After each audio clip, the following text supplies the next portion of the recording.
my goons pack like I won the wolf pack. It's a good tag, then I have a money back. I'm cutting money back. Boss a lot of gummy fans, money rap. Honey, it's just going dummy. Rappers know the Henny in it, cause the kid's skinny. You won't eat it like a Wendy, I will eat it like a Mendy. My girl's never all Fendi, your girls mean too Wendy. I drove a gold Bentley, my family got a mansion in the city. I go like, goddamn, play with beaches on my Legion Sandman. I promise I'ma kill every rapper like Satan.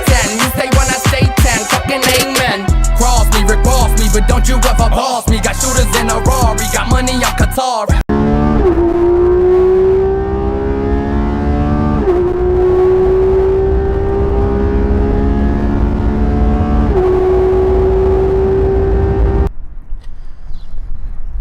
Hello viewers, Auto Curiosa here. Auto Curiosa stands for curious about cars in Italian. At least I hope it does. So what I currently do is I travel around the region and I usually feature some very rare quirky cars that probably nobody is even filming on YouTube, because either nobody cares about it or there's just not that many of those cars around. But this is what I do. I'm known for weird cars and exceptionally bad filmmaking. I promise you that the bad filmmaking is gonna stay, but for now we are reviewing more common cars. I got an opportunity. My friend, I reviewed his Porsche 991 GT3, and now he got a 991.2 GT3 RS, and here it is.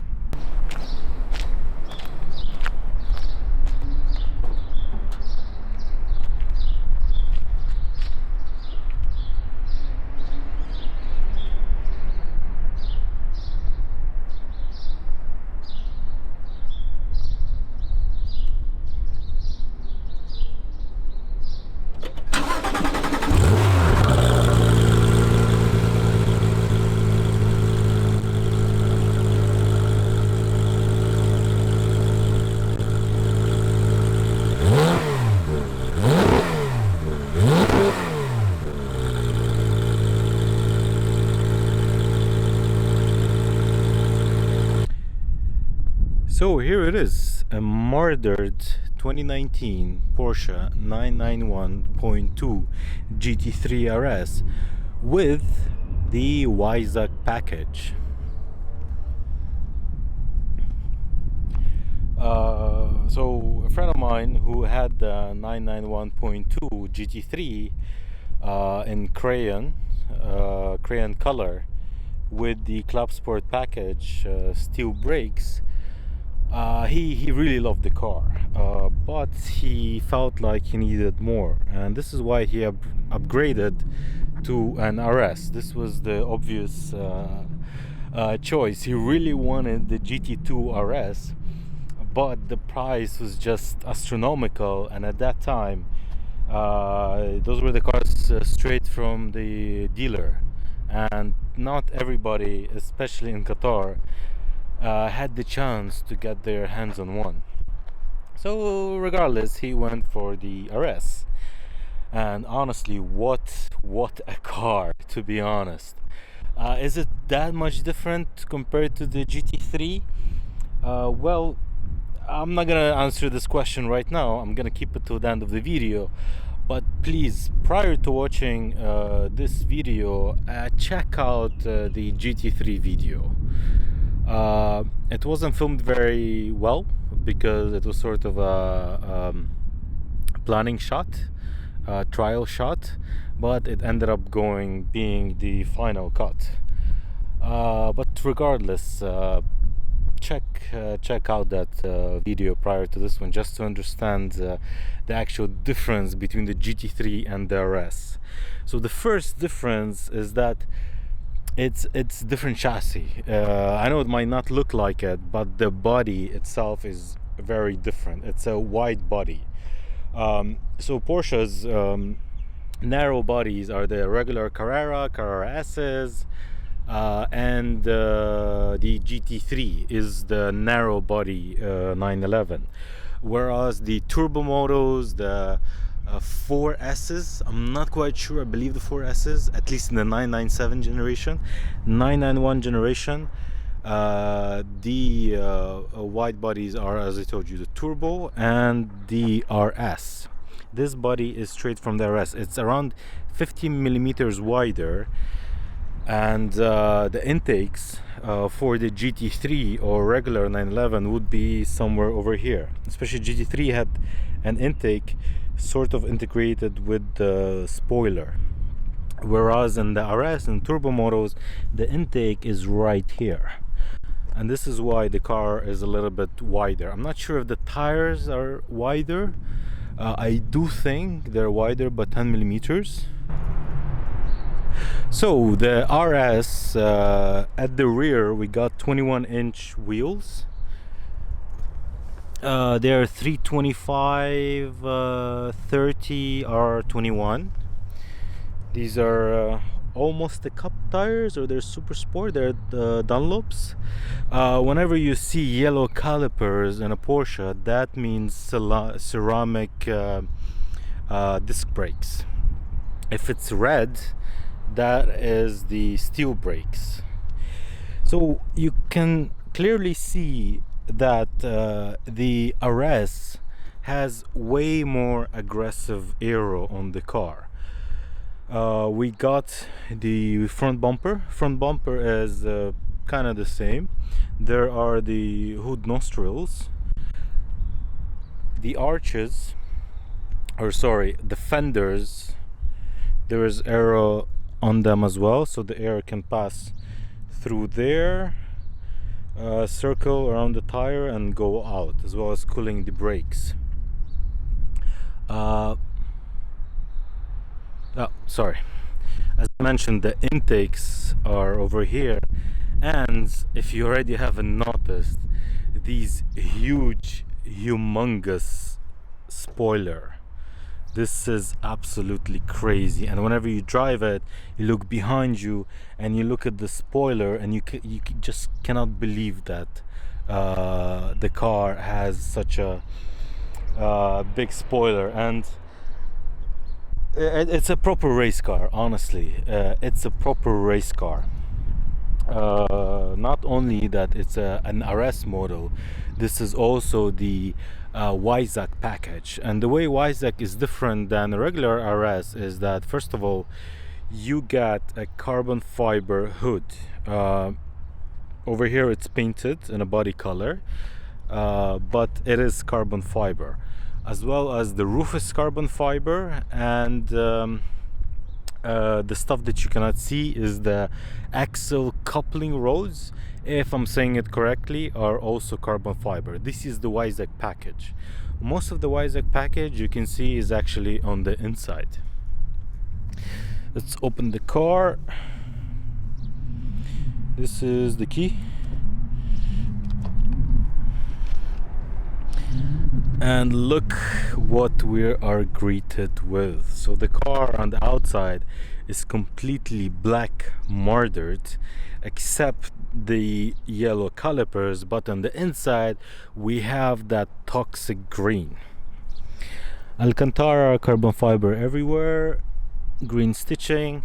RS model, $220,000 car, and this is pretty much what you get, because this is an RS again.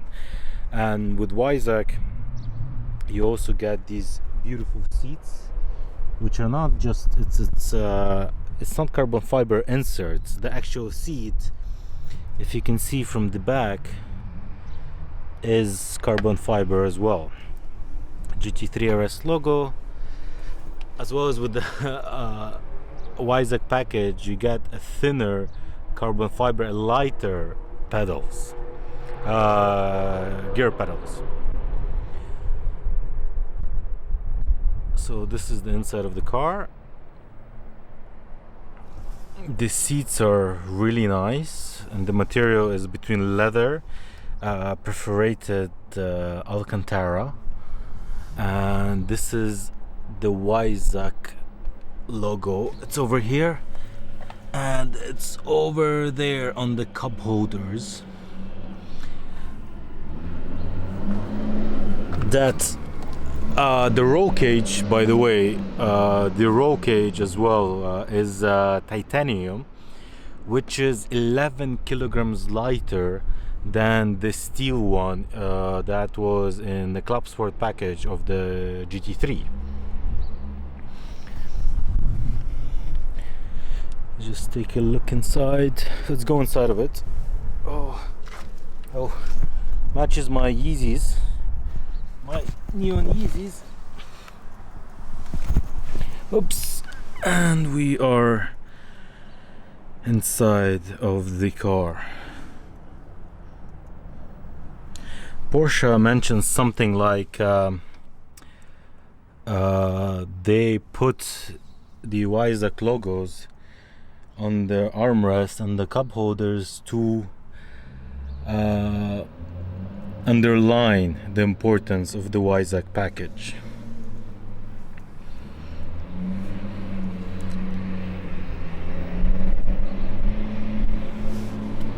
This is it.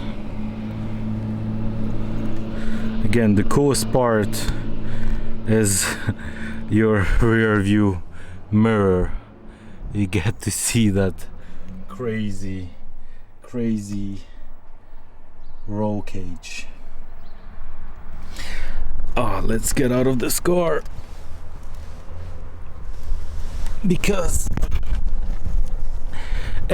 I'm quite a big guy and it's quite a tight car. Fun fact, Weissach package costs $18,000 and it saves you only 18 kilograms.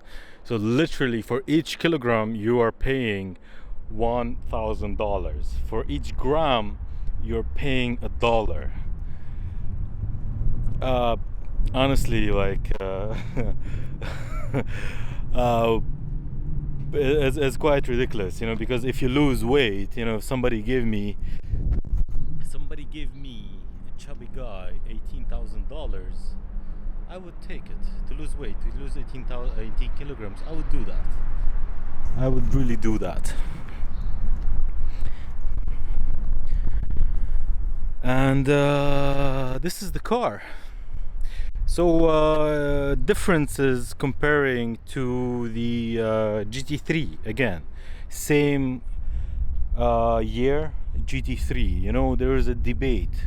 Should you get a GT3 or is RS worth it?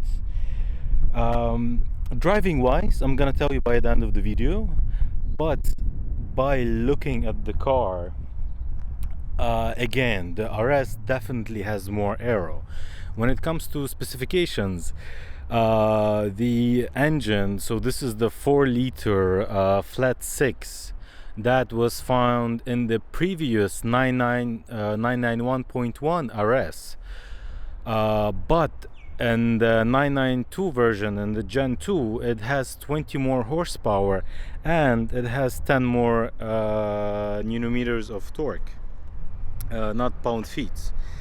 Another advantage is that it's faster by 0.1 of a second to 100 kilometers per hour, as well as so comparing to a 991.2 GT3, so same car except the GT3, the difference is the same. So extra 20 horsepower to 100 kilometers an hour. This one does it in 3.2 seconds, or sorry, 3.4 seconds.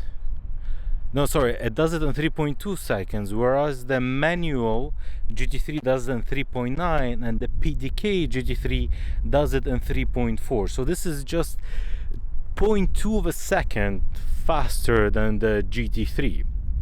But is it worth the extra money?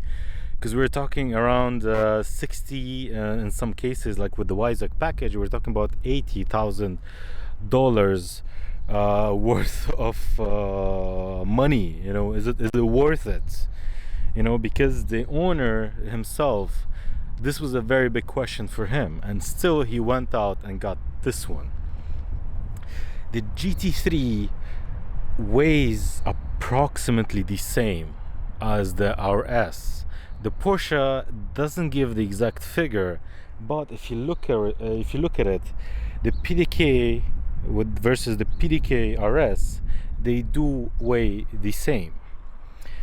Now, top speed. Surprisingly, the GT3 goes something like 320 kilometers per hour is the top speed, whereas RS does 312. You know, it doesn't really matter that much, because again, this is not what would you be going if you want a straight line car. You probably would get a turbo, not an RS. You know, RS is there for the racetrack, and I personally driven the cars quite fast, not on a racetrack. I've been in them on the racetrack, but I drove it on closed streets, both of the cars, and both of them are quite amazing, except the RS is a little bit different, and I'm gonna tell you about it more once we get behind the wheel of it. Okay viewers, so we are behind the wheel of this beautiful GT3 RS, and honestly speaking, like, you look at the rear, you see the roll cage, you hear all the mechanical sounds. It's not a quiet car, but, and that was tires, by the way, but honestly speaking, it's so usable. I'm not sure if in the 997 GT3 RS you had an option of lifting the front, but in the 991 generation you can do that. And honestly, driving around town, it makes a big difference, and it makes this car very, very usable.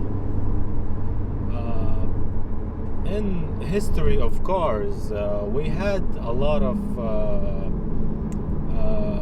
race cars that were meant for the street. There were just the BMWs. So there was the M3 GTS. Currently we have something called M4 GTS. There was the Mercedes Black Series, and of course the Porsche's GT3s. There were Ferraris, but today if you look at it, there was a comparison in Top Gear, sorry, not Top Gear, the new Jeremy Clarkson show, the Grand Tour. They compared the GT3 RS, that was the 991.1, the previous generation, to an M4 GTS, and the M4 GTS was it was a little bit more limited and exotic than the GT3 RS, which made it cost way more than the regular M4. And for example, the suspension, yeah, like it was adjustable suspension, but it had to be manually adjusted. You couldn't just press a button and your front raises, you know. And at the same time, it had even a tank, methanol tank to increase the performance. So you put a methanol tank, I mean, you induce methanol into your system so that your turbocharged or supercharged engine has more cooling capacity and less knock, which makes the engine more reliable, which makes it work longer than it could. And supercharged cars, for example, like the Mercedes E55s, CLS 55s, and even the Corvettes, you put the system so that the supercharger doesn't overheat that much. Regardless, I'm going way off the topic.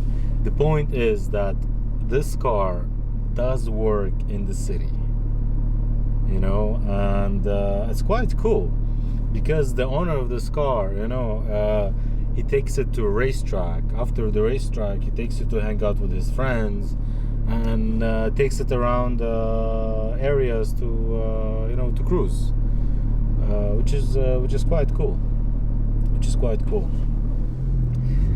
So we got a sport exhaust on this car. Honestly speaking, neither do I nor the owner of this car, who spent way more time behind the wheel, can tell the difference. But you know, once you have a race spec engine, and this engine, I mean, it's only 4 liter, naturally aspirated, it produces 520 horsepower. The race versions of the GT3 RS, the truck package, so it has less restrictive exhaust, produces 600 horsepower. So technically, if you just remove the headers and make it breathe a little bit better, this 4 liter naturally aspirated engine can give you 600 horsepower. With the PDK, that's quite fast. Another thing about this car, if you're cruising in traffic, this car doesn't like traffic, unlike the GT3. GT3 was more suitable in traffic, but the RS in traffic, the oil temperature, the water temperature goes up a little bit more than the regular, even when it's winter time. So it just shows you that the RS is really it's a car that, yes, you can daily drive, you can drive it every single day, but it's still a car that likes to be opened up, it likes to be revved up. The only issue is that we cannot find the road to go to.